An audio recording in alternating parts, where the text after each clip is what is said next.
Here. Go away and let us alone. Oh, scared, huh? Afraid, huh? How long can you stay fresh in that can? Come on, get up and fight, you shivering junkyard. Put your hands up, you lopsided bag of hay. Now, that's getting personal, Lion. Yes. Get up and teach him a lesson. Well, what's wrong with you teaching them? Well, I hardly know him. Well, I'll get you anyway, Pee-wee.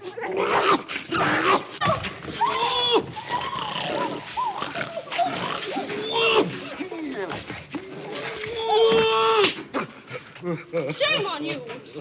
What did you do that for? I didn't buy them. No, but you tried to. It's bad enough picking on a straw man, but when you go around picking on poor little dogs. Well, you didn't have to go and hit me, did you? Is my nose bleeding? Well, of course not.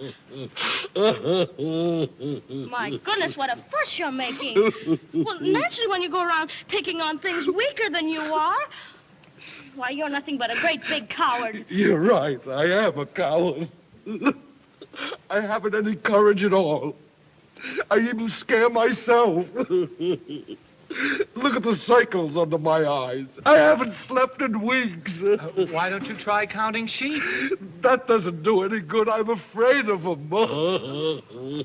Oh, that's too bad. Don't you think the wizard could help him, too? I don't see why not. Why don't you come along with us? We're on our way to see the wizard now, to get him a heart. And him a brain. I'm sure he could give you some courage. Well, wouldn't you feel degraded to be seen in the company of a cowardly lion? I would. Oh, of course not. Gee, that's awfully nice of you. My life has been simply unbearable. Oh, well, it's all right now. The wizard will fix everything. Hi. For those who don't know me, I'm Clive. I'm a retired vicar who helps out with Pip and Jim's church down by the harbour.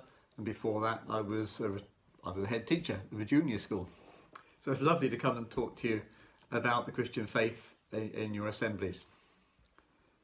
Did you enjoy meeting the Cowardly Lion? It's from the film The Wizard of Oz. The lion is supposed to be brave and courageous. He's the king of the beasts. But actually, he's afraid of almost everything. He's even afraid of his own shadow. He wants to be brave and courageous, but he doesn't believe he can be. Do you feel like that sometimes? Maybe you're afraid of the dark. Maybe you're afraid of heights. Afraid of dogs or spiders or insects. Maybe you're afraid of scary fairground rides. Does that make you cowardly like the lion? Well, no. We're all lacking courage sometimes. You're not a coward. Many of the bravest and fiercest soldiers are very scared before they go into battle. Great sportsmen and sportswomen get very nervous before a race or an event. Top singers and performers get very nervous before going on stage. It's okay to feel a bit of fear. It's quite normal. It's how we deal with it that really matters. You see, this is how the Cowardly Lion dealt with his fears. First of all, he found friends. He had 3 friends, Dorothy, the Tin Man, and so on. And so, when he had those friends around him, he became braver, more courageous. And the second thing was, he admitted his fears. He said, I'm scared, I'm a cowardly lion. And once you've admitted it, actually, it's not so difficult to deal with. And then finally, he didn't let his fears stop him getting stuck in. He really did get stuck in. And I'll tell you some of the things he did when he thought he was really cowardly.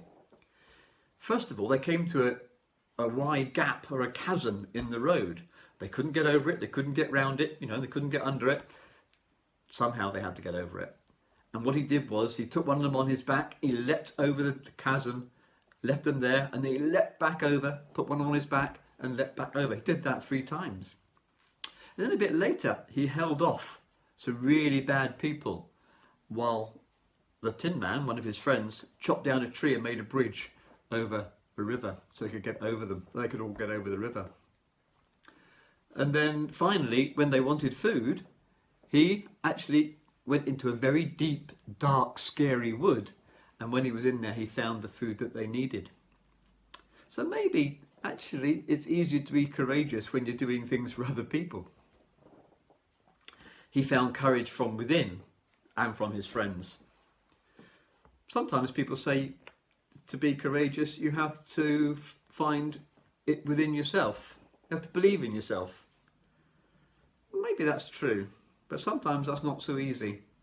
And be careful, because sometimes you can have too much self-belief and you can do dangerous things and get yourself into all kinds of problems. So be careful. Sometimes the courageous thing is to say, no, that's not safe. I'm not going there. Let me tell you my story. When I was a head teacher, it's my last year of being a head teacher, I took some year 6 students on an adventure holiday. I was great at things like kayaking, even climbing up the tower. I was good at almost everything, but there was one thing I was frightened of, and that is going through a deep, dark, black, unlit tunnel. It was very narrow. I use this as an example.